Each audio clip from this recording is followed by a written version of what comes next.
আসসালামু আলাইকুম। আমি নিউট্রিশনিস্ট মিলুপা। আজকে এসেছি আরেকটা গুরুত্বপূর্ণ বিষয় নিয়ে আপনাদের সাথে কথা বলতে। আমার আজকের টপিক ইন্টারমিটেন্ট ফাস্টিং ডায়েট। এটা এক ধরনের খাবার গ্রহণ পদ্ধতি, যে পদ্ধতিতে নির্দিষ্ট সময় না খেয়ে থাকা হয় এবং পরবর্তী সময়ে খাবার গ্রহণ বা ক্যালোরি গ্রহণ করা হয়ে থাকে। তো এই ইন্টারমিটেন্ট ফাস্টিং পদ্ধতিটা কয়েকভাবে করা যায় বা কয়েকটা পদ্ধতি অবলম্বন করে করা যায়।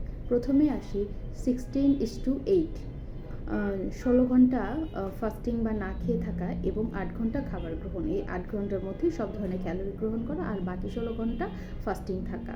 তো সেক্ষেত্রে এই পদ্ধতি সাধারণত যেটা করা হয়, বিকেল থেকে শুরু করে সন্ধ্যার মধ্যে খাবার গ্রহণ কমপ্লিট করা হয় এবং তারপর সারা রাত না খেয়ে থাকা হয় এবং পরবর্তী দিন দুপুরবেলা খাবার গ্রহণ করা হয়। এটা এক ধরনের পদ্ধতি। আর এরপরে আসি 5:2 পদ্ধতি। এটা সাধারণত সপ্তাহে 7 দিনের মধ্যে 5 দিন স্বাভাবিক খাবার গ্রহণ করা এবং বাকি 2 দিন রোজা রাখা। এটাও এক ধরনের ফাস্টিং পদ্ধতি। দেন আসি আরেকটা পদ্ধতি, সেটা অল্টারনেটিভ ডে ফাস্টিং। একদিন স্বাভাবিক খাবার এবং রুটিন অনুযায়ী খাবার গ্রহণ করা এবং পরবর্তী দিন ফাস্টিং করা, এটা হচ্ছে অল্টারনেটিভ ডে ফাস্টিং পদ্ধতি। এরপর আসি আরেকটা পদ্ধতি, সেটা হচ্ছে 24 আওয়ার ফাস্টিং। এটা একটু কঠিন সবার জন্য, মোটামুটি 24 ঘন্টা না খেয়ে থাকতে হয়। তো এটাও এক ধরনের ফাস্টিং পদ্ধতি। তো এই সবগুলো ফাস্টিং পদ্ধতির মধ্যে এখন সবচেয়ে বেশি জনপ্রিয় বা যেটা বেশি হয়ে থাকে সেটা হচ্ছে 16:8।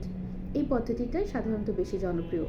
এখন আসি ফাস্টিং, ইন্টারমিটেন্ট ফাস্টিং এত বেশি জনপ্রিয় কেন এটা জনপ্রিয়তা পেয়েছে?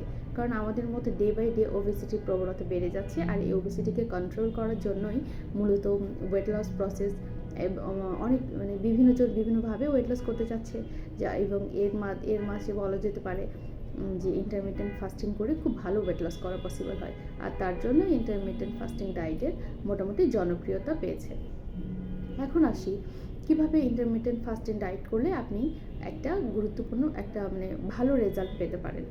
তো সেক্ষেত্রে নিতে হবে যে আমি যতটুকু সময় ফাস্টিং করছি, তারপর ফাস্টিং ভেঙে আমি খাবার গ্রহণ করছি, সেই সময়টা যেন আমার খাবারটা ব্যালেন্স ডায়েট হয় এবং খাবারের সবগুলো নিউট্রিয়েন্টের কম্বিনেশন থাকে। Protein, carbohydrate, fat, vitamin, minerals সব কিছু যেন ঠিকঠাক মতো আমি গ্রহণ করি, যাতে আমার ডেফিসিয়েন্সি ক্রিয়েট না হয়, সেই জিনিসটা আমাকে ফার্স্টে খেয়াল করতে হবে। দ্বিতীয়ত যে জিনিসটা আমাকে খেয়াল করতে হবে সেটা হচ্ছে বডিটা ডিহাইড্রেট হয়ে যাচ্ছে কিনা। প্রচুর পরিমাণে লিকুইড জাতীয় খাবার গ্রহণ করতে হবে যাতে করে বডিটা ডিহাইড্রেট হয়ে না যায়।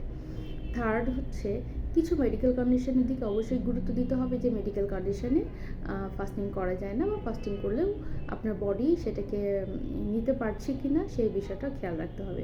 বিশেষ করে একটা গুরুত্বপূর্ণ স্টেজ লাইফে, সেটা হচ্ছে ল্যাকটেটিং মাদার।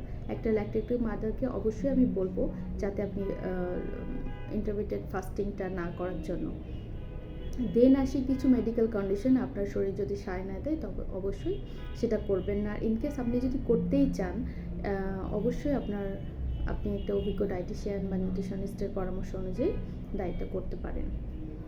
তো এই কন্ডিশনগুলি, ইভেন আরও কিছু ফিজিক্যাল স্টেট আমরা বলি, যেমন অ্যাথলেটস যারা অনেক বেশি শারীরিকভাবে অ্যাক্টিভ থাকে, শারীরিক কাজকর্ম, যেটা বলে কায়িক পরিশ্রম করে, তো তাদের ক্ষেত্রেও কিন্তু অ্যাকচুয়ালি এটা সবসময় কার্যকর হয় না। তাদের জন্য এটা আমি বলি যে না করাটাই বেটার হবে। তো এখন কেন আমরা এত জনপ্রিয়তা বা কেন এরকম এই ডায়েটটা সবাই করতে চাচ্ছে, কী হেলথ বেনিফিটস থাকতে পারে আমরা একটু জেনে নেই।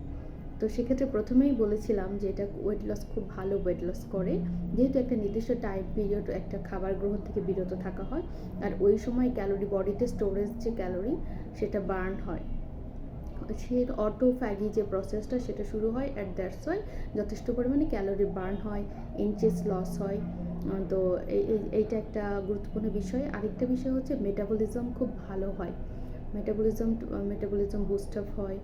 দেন যে ইনসুলিন রেজিস্ট্যান্স যেটা থাকে সেক্ষেত্রেও এই সংবেদনশীলতা উন্নত হয়। দেন আমি আসি যে ব্রেন হেলথের জন্য খুব ভালো কাজ করে।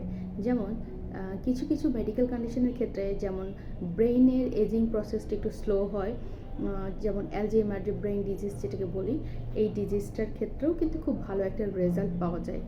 দেন হার্ট হেলথের ক্ষেত্রে খুবই গুরুত্বপূর্ণ ভূমিকা পালন করে। ব্লাড গ্লুকোজটা কন্ট্রোল করা পসিবল হয় এবং ব্লাড প্রেশারটাও আনকন্ট্রোল থাকলে সেটা অনেক সময় কন্ট্রোল করা পসিবল হয়।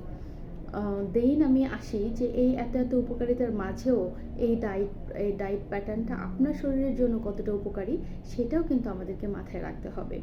আর সব শেষে যে কথাটা না বললেই না, যে যেটাই ফলো করেন না কিনা, আমাদের ইসলামিক নিয়ম অনুযায়ী মানডে এবং থার্সডে 2 দিন তো রোজা রাখার নিয়ম আছে। এটা খুবই হেলদি, চাইলে আপনি এই প্রসেসটাও অবলম্বন করতে পারেন।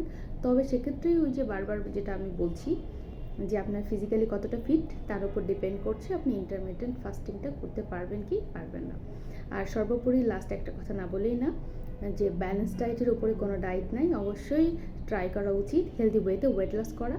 অবশ্যই প্রপার একটা ব্যালেন্স ডায়েট মেনটেন করা, প্রপার এক্সারসাইজ এবং বডিকে হাইড্রেটেড রেখে প্রপার রুলস মেনটেন করে বিএমআর রেজ করে ওয়েট লস করাটাই মূলত স্বাস্থ্যকর। আসসালামু আলাইকুম, ভালো থাকবেন, সুস্থ থাকবেন, আল্লাহ হাফিজ।